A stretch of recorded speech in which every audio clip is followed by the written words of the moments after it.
Hi, it's Tony and Stuart from the Store Manager Club, and we're here to talk about the exciting new free membership offer that we have available within the Store Managers Club.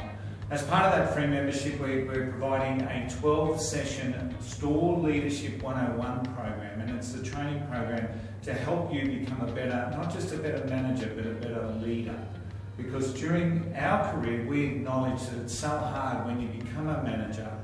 You get trained to be a retailer, but you don't get trained necessarily to be a leader of people. And most of our learnings, unfortunately, came from trial and error. So hopefully you can learn from some of the mistakes that we made as we started to become people leaders. Some of the program includes things like, where do you sit?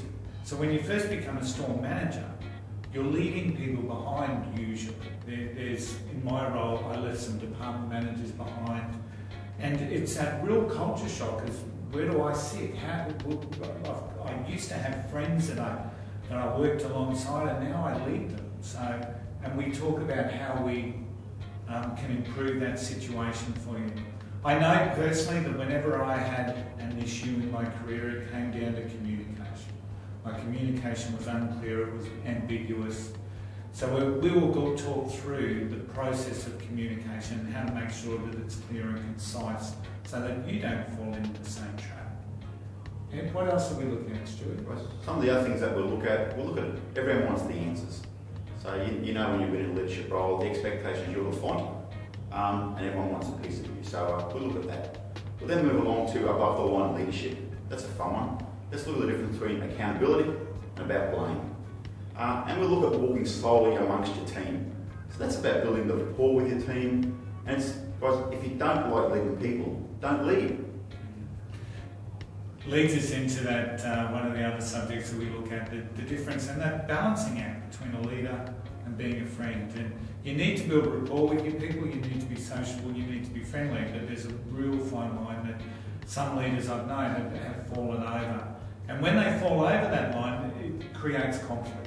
So one of the other major parts of the program is all about how we resolve conflict, not just from a reactive situation when it's blown up, but also how to be first aware of it and start to deal with it from the early stages of conflict as opposed to when it does blow up. And we'll look at daily disciplines. If you're not 10 minutes early, you're late. And that perennial one, we'll look at stress and pressure. And yes, guys, there is stress and pressure in retail. Yeah, I mean, there's targets, there's pressure from your line manager, your district managers coming through. You've got a head office visit, that all creates stress and pressure, and it's how you deal with that. And one of the other parts that we talk about is aiming for excellence, not for perfection, because there's enough stress and pressure out there in our roles without putting it on ourselves and aiming for perfection. Aim for excellence and not for perfection. And we talk about that. We talk about the 80-20 rule in that as well. So that's our program. I mean, we will have 12 modules. We'll add to it as we move along. It's going to be an excellent program. You will get enormous value out of it. You're going to learn from the mistakes that we made and some of the other mentors have made during their careers. So take that benefit. Join our club, storemanagerclub.com. We'd love to see you there. See you there.